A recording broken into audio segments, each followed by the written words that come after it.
Good Saturday morning, everyone. Today on Perspectives, the Veterans Administration asking the growing veterans community in our region, is the VA meeting the challenge of providing our veterans the best health care possible? Well, the VA says that they owe veterans an agile and adaptable health care system that keeps pace with their evolving needs and remains on the leading edge of U.S. health care. Now, they also say to make that happen, they ask themselves one important question above all else. What is the best for the veterans that we serve? The Mobile VA Clinic is one of 5 that serves the Gulf Coast from Biloxi to Panama City. Our Gulf Coast has a large and growing veteran population now, with significant growth in the greater Mobile, Pensacola, and immediate surrounding areas. To build a healthcare network with the right facilities in the right places and to provide the right care for all veterans, the VA decided to conduct a multi-year large-scale assessment of their healthcare system. The VA conducted interviews and listening sessions with veterans and stakeholders around the region. Now, the VA system in some cases is actually 80 years old, so how does the VA ensure the infrastructure is prepared to handle veterans' needs of the 21st century and for the decades ahead? Well, for answers to our veterans' concerns, this morning we're talking with Brian Matthews, the Medical Center Director for the Gulf Coast Veterans Healthcare System that's headquartered in Biloxi, and Dr. Kimberly Tart-Godbold. She's a psychologist and behavioral healthcare program manager at the VA Clinic in Mobile. Well, meeting the healthcare needs of our Gulf Coast veterans in the 21st century. We'll talk about it when Perspectives continues after this quick break.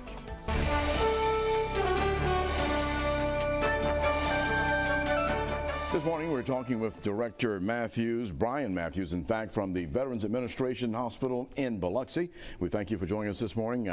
Haven't seen you in a few years, but you have been extremely busy the last 4 years now, working hard here on the Gulf Coast. Let's talk about, before we get into some of the things that are happening now with the VA, let's talk about what you've learned and observed the last 4 years here on the Gulf Coast and managing facilities in, I guess, what, 3 states? Yeah, and first off, thank you for having me back. I always enjoy coming and talking about the great things going on in the VA. In my little over 4 years here now, I've learned a lot about the veterans, what their concerns are, and how do we address those concerns.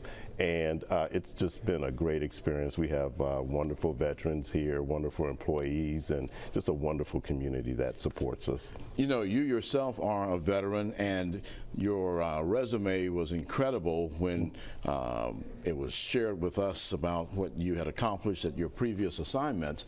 And so when you got here and with looking at the different complexities of this marketplace for you, how has it been? Tell us what you've seen that you've had to, say, tackle some new challenges, or just getting this type of layout, because I guess that's quite a few miles when you think from Biloxi to Panama City, and you're looking at providing services for different types of veterans in different states. And it has been a different experience because with our healthcare system, we cover the entire Gulf Coast, from Panama City all the way to our main facility in Biloxi. And so with those challenges, it's a little difficult sometimes in regards to providing inpatient care and outpatient specialty services to our veterans. Is transportation still a major issue for some of the veterans who live in the places where they need to come to, say, Biloxi to get that particular treatment? Well, so it's not so much a transportation issue. We have brought on our Veterans Transportation Service, which allows us to go out and pick up veterans at their home and bring them to their appointments. And we've been working with local transportation companies and city services to also supplement that. That's good to hear, because that was at one time back in the day before you got here, that was an issue that a lot of veterans talked about, finding a way, and we saw some things happen here locally where they created their own little motor pool, so to speak, to get people to where they needed to go. When you look at some of the things that are happening now, one of the things the VA has looked at an assessment to see if they are serving the needs of the veterans population. And I love what you all have in your information when you looked at doing this assessment. It says We owe those veterans an agile and adaptable VA that keeps pace with their evolving needs and remains on the leading edge of U.S. healthcare. And then it says also, asking ourselves one question above all else: what is best for the veterans we serve? How difficult is it to do that? Because it takes work to get to the core of what the needs are, and how do you best assess them? Well, you know, the VA has really been, as a whole, working towards meeting that goal and making sure that we address our veterans' needs. There was recently a market assessment that was done, and the two big things it wanted to address was infrastructure within the VA, because most of our facilities in the VA are aging, and then our veterans over the years have migrated to different areas, and so we wanted to make sure that we have our services where our veterans are at. And so through that process, there was a number of recommendations that were made for our healthcare system that I think are going to be really beneficial to our veterans and their healthcare needs. Well, let's talk about some of those, because I saw also in your information that the needs have changed over the years for veterans, and where more outpatient as compared to inpatient. But tell us what some of those are. Yeah, you know, for us, our issues is not infrastructure. Our facilities are, for the most part, in VA terms, relatively new. Right. And as you know, our Mobile facility opened in 2018, and so it's really brand new. But in terms of access, you know, some of our challenges, as I have mentioned, is providing inpatient services and surgical services and outpatient specialty services to our veterans along the coast. And so the recommendations, I think, for the most part, gives us the ability to potentially address those. In Mobile, they are recommending that we add urgent care and same-day access for our veterans, and then to establish a strategic collaboration with the university in the area to help us provide inpatient and surgical capabilities for our veterans. And so has the VA now allowed you that flexibility where you create those relationships? Well, we always had the ability to create those types of relationships, but this really gives us a little bit more horsepower to do it.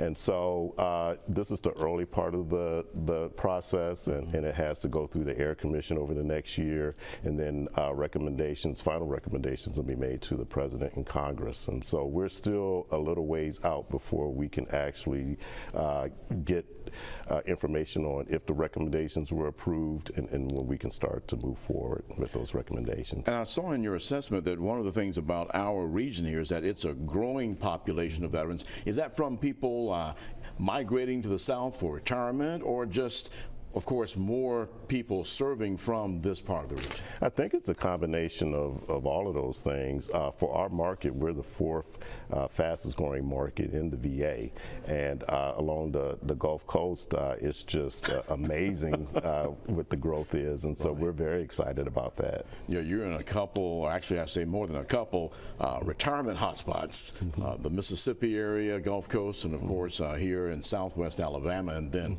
Florida. Yes. Adds another major player for you. Yes, yes. And so taking those things and just the wonderful weather, wonderful people, all of the wonderful things to do, you know, it just adds to the criticality of us being able to provide health care and access to our veterans as they move and migrate into the area. Now, in the assessment, did you get a chance to speak with veterans in your different markets to where you got input from them as well as this? So it was a very comprehensive market assessment. It was done some years ago, and so part of the process moving forward is the Air Commission will come back out, visit facilities, hold public hearings that will have discussions with our veterans, our employees, and our stakeholders. Would you say that the types of combat scenarios that the veterans have been through, say in the last 5 years, different from some of the older veterans, and so your assessment is also meeting the needs of them? Yeah, I would say that it is probably a little bit different. You know, I think each veteran is going to be different from another veteran, and so we have a very robust mental health team to help address those things that our veterans need to have assistance with. When you talk about that mental health area of treatment, is that one that's growing now? Because it seems to be a little more of a freedom now to talk about mental health. And in fact, we've seen a lot of people in other walks of life and in sports fields now lately talking about that. So is that one of the reasons why that area is expanding too? I would say 100%. I think that the stigma of seeking mental health assistance is slowly disappearing, and so with that we have had an increase of requests for services, and so we have continued to grow, to hire, and we have also started to really look at how virtual modalities can assist us in meeting the needs of veterans that need those services. Has that ramped up during this time of the COVID period? Because I'm sure that affected your inpatient services during that period of time. Oh, it definitely ramped up, and I think it gave not only our providers but our veterans insight into how it works and that it works, and so so it's really been helpful as far as us being able to, through the COVID pandemic, to continue to provide mental health services to our veterans. That's good to hear, and I'm sure a lot of the services that we call telemed are now playing into everyone's offerings so that they can serve a broader population. I guess, of course, with the distance factor, that probably makes a lot of difference for people too. It helps a whole lot from all kinds of aspects, because a lot of our encatchment areas rural. And so we don't have services that are close by, and so it's more convenient for a veteran to be able to do their appointment from their home or their car or wherever they're at versus having to drive to get to our facilities. Excellent. Our guest this morning, Director Brian Matthews from our Gulf Coast Veterans Health. I guess you can call it a major operation when you talk about the services of for the people as well as the facilities. When we come back, we'll also have more information talking about suicide prevention and the mental health of our veteran community. We'll have one of our doctors from the Mobile Clinic here, Dr. Tart Godbolt. We'll find out from her what's being done to help our veterans in this community. More in just a moment.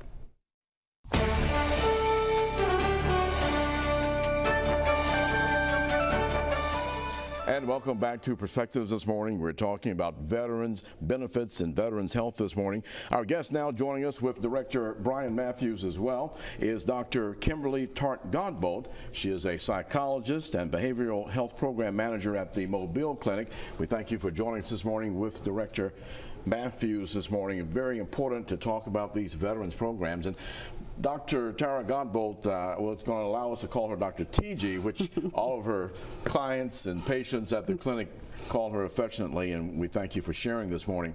One of the areas that Director Matthews was talking about was the importance of mental health and what's happening now with the veterans community, where more people are feeling, hopefully, the freedom of talking and sharing and servicing that area of our health as we do other parts.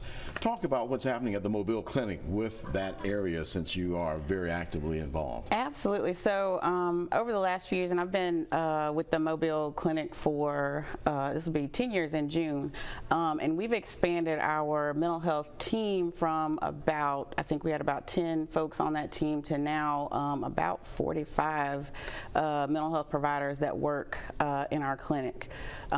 We particularly have expanded in our what we call our primary care mental health integration team. So in dealing with stigmas with mental health, folks not wanting to necessarily go talk to a mental health provider, we have an embedded mental health team that works in our primary care department, so that to give folks who are more uncomfortable with talking with mental health providers, they can speak to them right in their primary care clinic after speaking with their physician about their other physical health issues.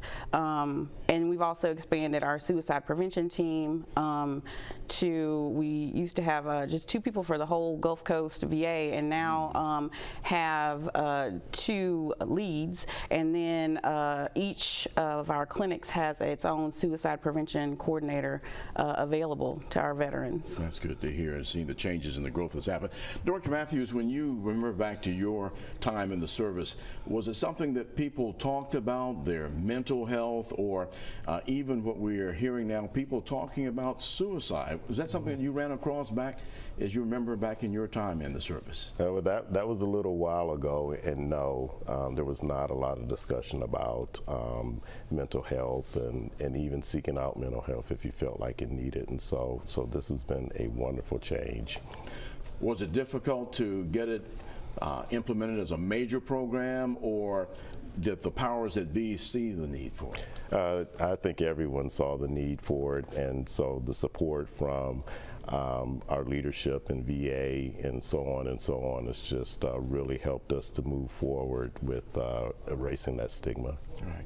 Dr. T.G., when someone is coming in for treatment, walk us through the process of what happens when they're talking about their mental health issues. Yeah, absolutely. So the majority of the folks that we see in mental health usually do come through their primary care provider. One of the things that VA as a whole has sort of decided to do is to make suicide prevention everyone's business. So we always think of it as a mental health issue, but a lot of the people that do commit suicide or have suicidal thoughts never make it to a mental health provider. So it usually starts for us in the primary care clinic during your visit with your primary care doctor, and them asking the right questions and looking for the signs, and then making a recommendation to possibly see one of the providers in our primary care mental health integration team. And from there, those doctors and nurses usually talk with the veteran, see where they're at, and then figure out if they need more intensive services, which would come over to our specialty mental health clinic for more specialized treatment, possibly specialized PTSD treatment or substance use disorder treatment, pain treatment. We offer a really comprehensive set of programs there, and then if need be a higher level of treatment, they would go to our residential program, which is located over in Biloxi. Excellent. So from what you're sharing, it sounds like we've really got to help equip the family and the spouses to recognize some signs. How do we, and what do we share to them if they're listening this morning to get them in this process? Absolutely. So one of the things that our suicide prevention team can offer trainings in the community for VA Save, which actually trains families and family members on how to recognize the signs of someone who may be suicidal, how to listen empathically to that person, validate their feelings, and then try to get them into treatment, encourage them to get into treatment. And so being able to do more community partnerships is one of the things that our suicide team is trying to do. They're working with the Governor's Challenge, which is working to end veteran and military suicide, and to build more partnerships locally so that we can get out in the communities and really talk with family members and other folks about how to recognize the signs. That's excellent. Director Matthews, are there any I guess additional things that are happening within your management structure where you're directing your clinic directors to be community active, forming these partnerships to be able to help the veterans? Well, you know, we are in the process of developing a more robust outreach team, and it'll include members from our voluntary services, from our homeless program, from our women's health program, from our mental health program. And so the sole purpose will be to outreach the veterans and let them know what services are available to them. That's excellent, because we get a lot of conversation, and I guess you all may remember the crew that rolled across from the Atlantic in that race, that challenge, and that was one of the focal points that had a chance to talk to them, and several of them had contemplated suicide, as well as knew others who had. And so it's amazing the numbers of people that you just wouldn't expect it. And as Director Matthews was saying, in our time, my time as well, I don't remember anyone talking about that, but there were people that we thought that had mental health challenges that, but we didn't know where to tell them to go at that time. So this is great what you all are doing, because now you're able to pinpoint these are the signs, come and talk to us. Absolutely. So go ahead.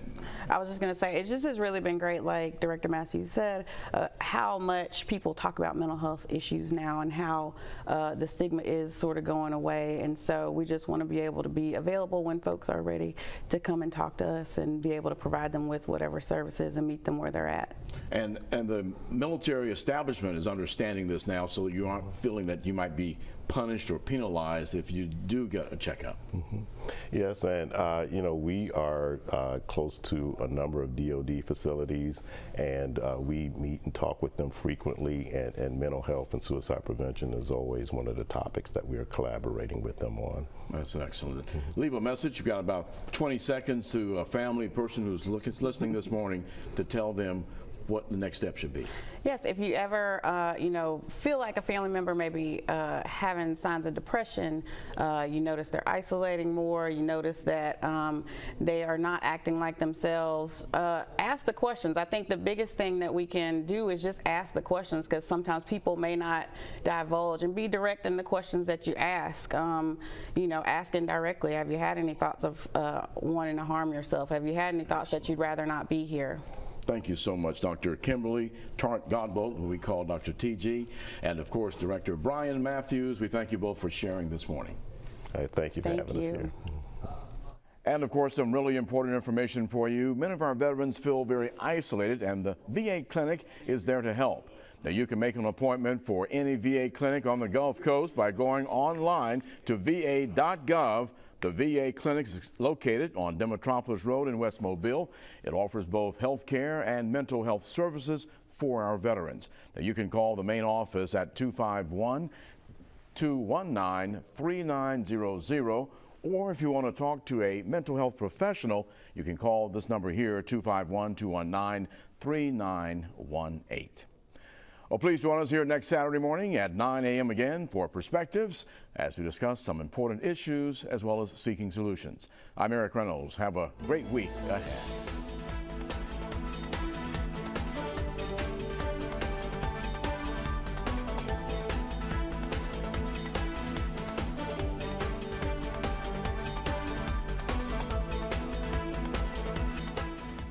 Thanks for watching Fox 10 News. Watch us live wherever you are, on our mobile, our streaming news app, and you can also watch us on Roku, Apple TV, and Fire TV.